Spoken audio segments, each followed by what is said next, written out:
드립니다. 아멘. 열방을 향한 하나님의 애가라는 제목으로 함께 말씀 나누겠습니다. 여러분, 하나님은 바벨론의 포로로 잡혀있던 에스겔을 부르셔서 하나님을 배반한 패역한 백성인 남유다 백성에게 하나님의 말씀을 전하게 하셨습니다.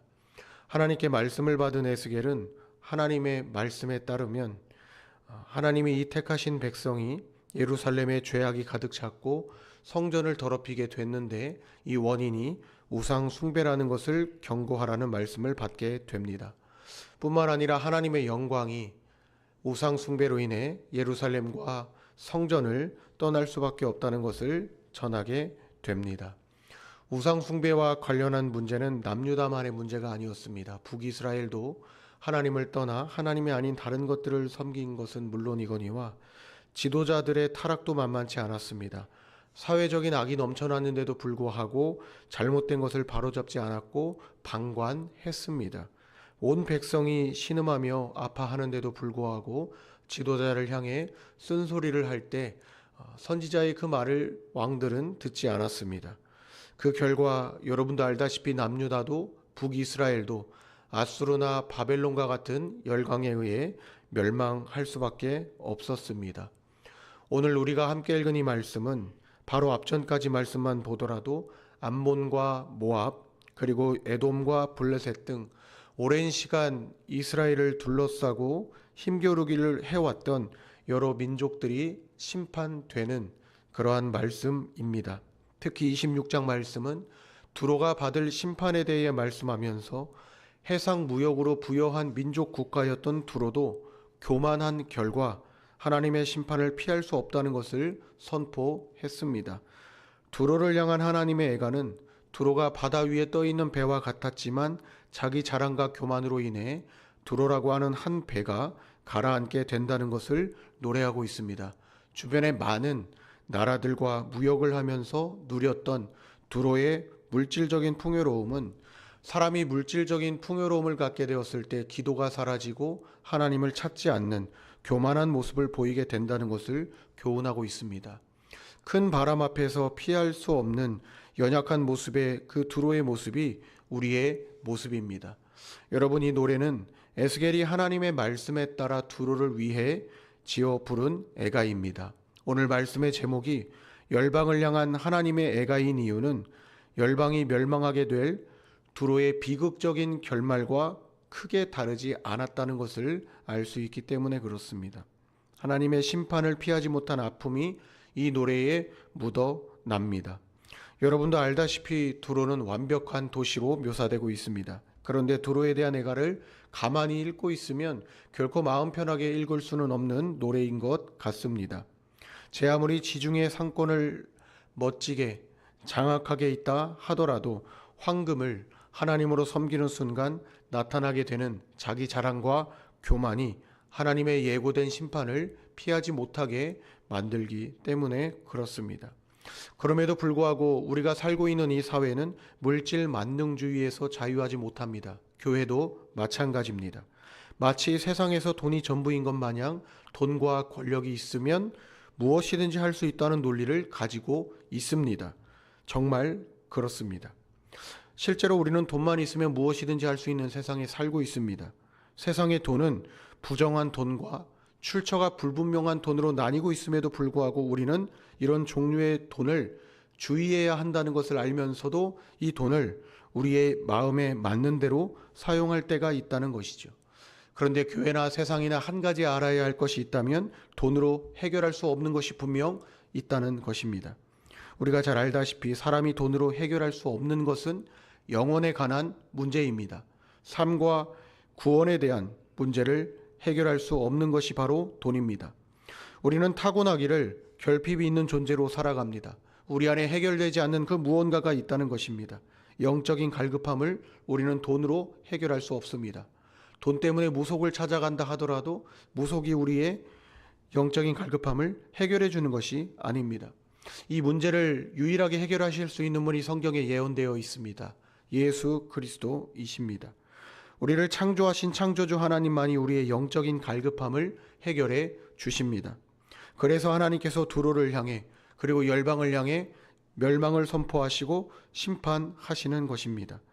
27장의 내용은 크게 네 가지 부분으로 나눌 수 있겠습니다. 첫째로 애가를 지으라는 하나님의 지시가 2절까지 기록되어 있습니다. 둘째로 자신이 완벽하다고 자만하는 두로의 모습이 기록되어 있습니다. 셋째로 완벽한 교역의 중심지였던 두로의 모습이 기록되어 있습니다. 마지막으로 두로의 완전한 파멸을 선고하는 장면입니다.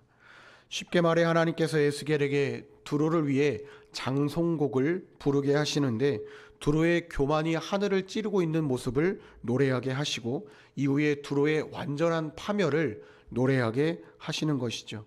그래서 많은 사람들이 에스겔이 말씀하고 있는 두로를 향한 애가는 두로를 위로하기 위해 지은 노래가 아니라 두로를 조롱하려고 하는 목적으로 기록된 노래이다 라고 말합니다.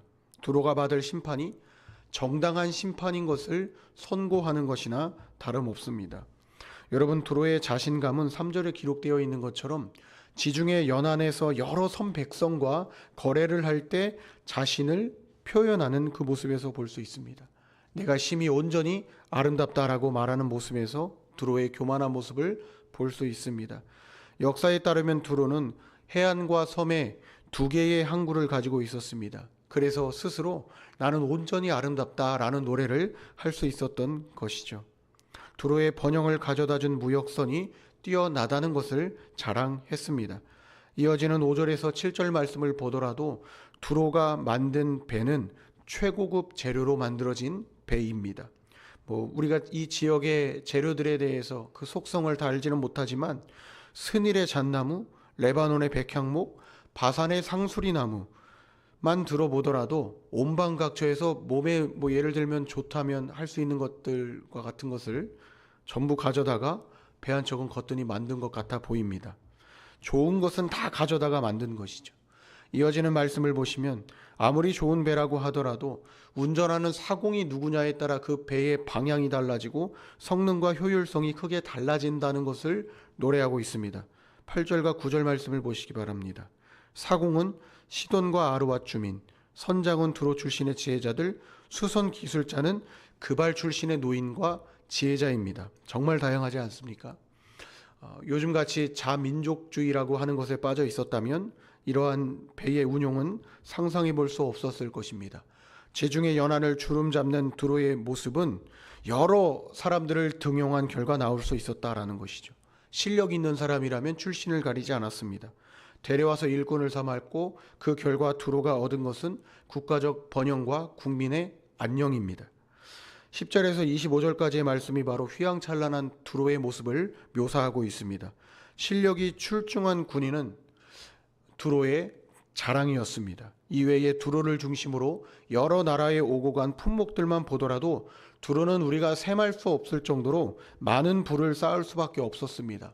그러나 26절로 마지막 36절까지 말씀은 이렇게 부요하던 두로가 몰락하고 있는 것을 기록하고 있습니다.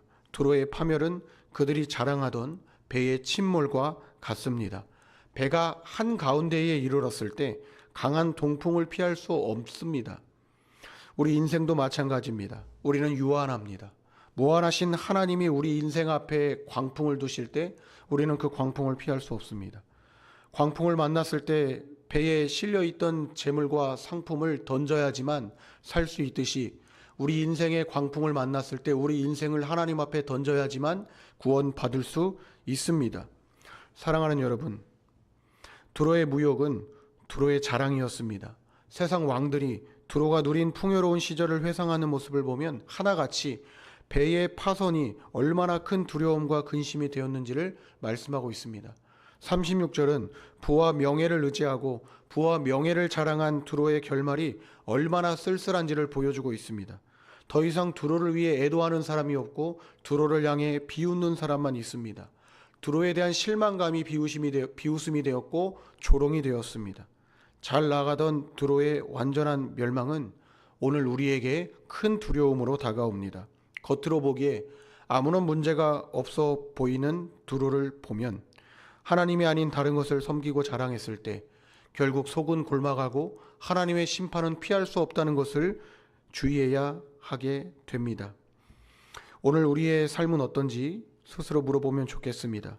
혹시 우리 안에 하나님보다 더 높아진 것이 있다면 지금 이 시간 하나님 앞에 내려놓으시길 바랍니다. 진정한 안전과 만족은 성공이나 물질이 아닌 하나님 안에서 얻을 수 있습니다. 하나님께서 우리에게 성공과 물질을 허락하셨다면 그곳은 하나님을 더 잘 섬기고 하나님의 뜻에 순종하려고 주신 것임을 잊지 마시길 바랍니다. 이 시간 말씀 생각하시면서 함께 기도하겠습니다. 세상의 성공, 물질, 명예의 마음을 두지 않고 하나님의 영광을 먼저 구하는 삶을 살기를 기도하겠습니다. 오늘도 내 삶의 주인이 하나님이심을 고백하며 하나님과 여러 증인 앞에 정직한 삶으로 하나님을 경외하는 삶을 살기를 이 시간 주님의 이름 한번 찾으며 합심하여 기도하겠습니다. 주여 아버지 하나님, 세상의 성공과 물질, 명예에 사로잡히